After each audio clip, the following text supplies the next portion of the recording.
Hi guys, what's up? I'm Bia, the artist of Tinkalila Arts, and today I wanted to show you guys a painting commission I did recently. In the past, I've done a lot of commissions for digital art, but this was my first time ever being commissioned to do a painting.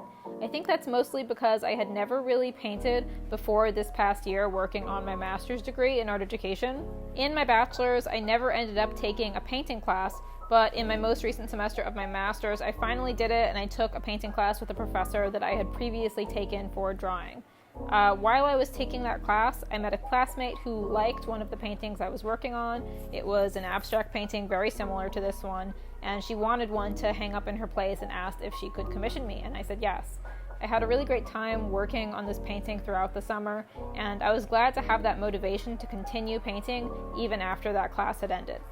The inspiration behind this painting actually comes from the structures of mycelium.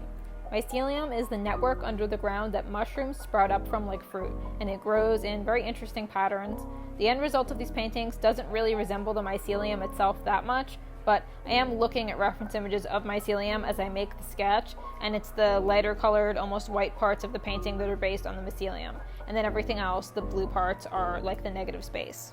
You'll notice that I end up changing one of the colors in this painting from dark brown to like a sea green. This is because I showed it to my client and she decided that she wanted to make a revision. I liked both versions of this painting. The brown had a lot of contrast, but the green is more monochromatic, and I can see how it might look really good with certain color schemes in somebody's house. I didn't get all of the footage of me working on every part of this painting. I think I missed the part where I add the gold-brown accents to the centers of the shapes, but I just wanted to share here what I did get, especially since I wasn't able to record most of my acrylic painting sessions I did throughout the semester, since I was mostly working on them in class. Before handing off the painting to my client, I tried to take some nice photographs of it for my portfolio. One thing I like to do when I'm taking photographs of my artwork is to lay the artwork on top of a large piece of black velvet fabric. I like how it covers up the background with something uniform and makes the picture look really clean without having to just crop in.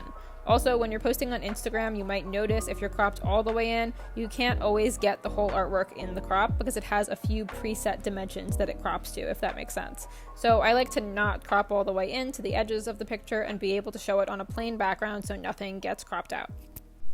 Let me know what you think of the finished painting, maybe which version you personally preferred, and I will see you guys next time. Bye!